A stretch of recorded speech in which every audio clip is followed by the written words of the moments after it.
ostane srce moje. Istorijska priča govori da je današnje selo Mihajlovac imalo dva imena pre ovoga današnjega. Zvalo se Tarinac, po nekom čuvenom hajduku Tari, koji je bio strah i trepet za Turke. A onda, neki kasnijih godina, dođe do jedne velike tragedije turskog karavana, potopi reka Konjska, ceo karavan i konje, i jahače, i haračlije, samo kamile isplivaju. Odmazdu za selo, umjesto Tarinac, Turci ga nazovu Konjskom. I ostade, Boga mi, dugo, sve do vremena kneza Mihajla Obrenovića Mudrog, kneza sina, kneza Miloša, koji je prolazio kroz Mihajlovac i kada je zapitao ko je ovo selo, kaže to je Konjska. Bože, kako Konjska selo. Dobro, ništa, idemo. Dočekaju njega pop, učitelj i kmet. I predstave se, ja sam konjski učesat, sveti knjaže, ja sam konjski pop, ja sam konjski knez. Ljudi, kaže, nemoj da terete šegu. Kaže, tako je naše ime, Turci su dali. Neka ne bude tako više, neka bude po ocu mome. Imamo Miloševac tu u Pomoravlju. Onda neka bude po meni i osta po Mihajlu knezu za vijek i vijekova i danas ga nose.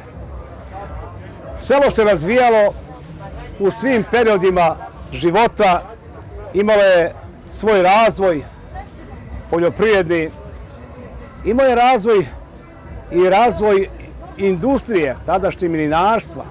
Na reci Konjskoj je bilo 10 vodenica, meljarica.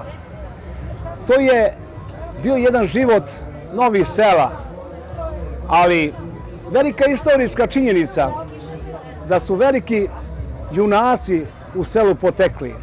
U vreme kad Karađorđe diže bunu i ustanak prvi, uze iz sela Konjske tadašnje kneza Janka Đurđevića Desimirca i u Sovjet svoj srpski ga ubaci, pismenog i mudrog seljaka, kneza iz Konjske. To je otac Pauna Jankovića Bačev, prvog ministra i popečatelja u Miloša Obrenovića vreme. Šta se dešava? Evo jedne priče iz toga. Pošalje beogradski paša jedan džak Pirinča da bi uplašio Karađorđa da ne diže bunu na Turke, pa mu kaže ovako u pismu: Kauri, ne dižeš bunu na cara, nije vredno što činiš to.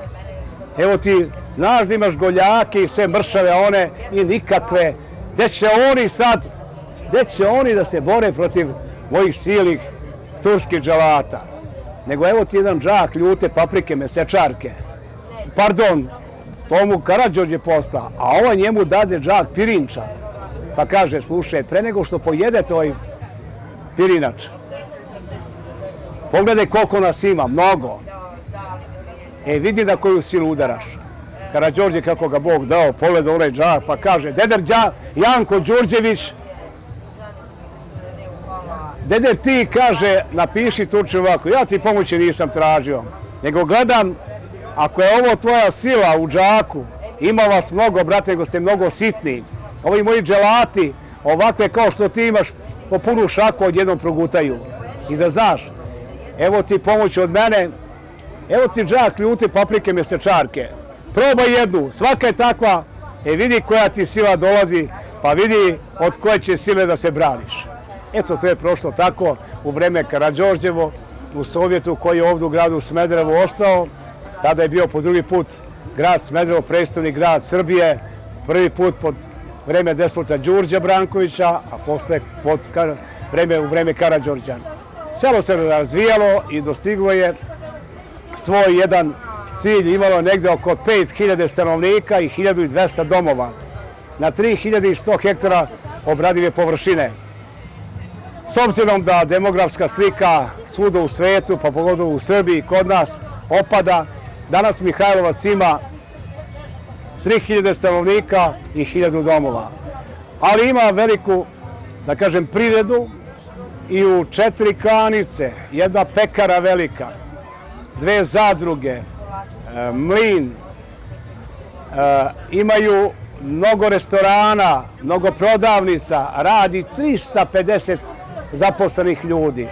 Tako da selo uživa, em što je na lepoj geografskoj širini, ovde na kapiji Šumadijskih bregova, a pripada gradu Smederevu, ima i svoj život lep, a najviše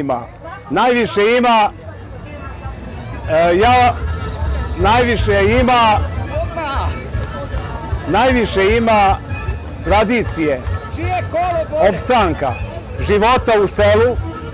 Iz kog razloga? Iz tog razloga što veliku tradiciju i nasleđe kulturno u selu se ostavlja, čuva i neguje.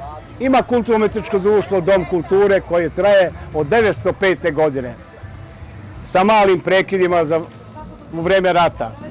Mihajlovac je danas jedno veliko urbano naselje, izgrađenih puteva, izgrađene infrastrukture i gradi se i još se stvara još uvek. Šta da vam kažem, to je jedna mala lična karta i slika o selu Mihajlovcu. A ko jednom dođe i vidi Mihajlovac, uvek će da poželi da se vrati.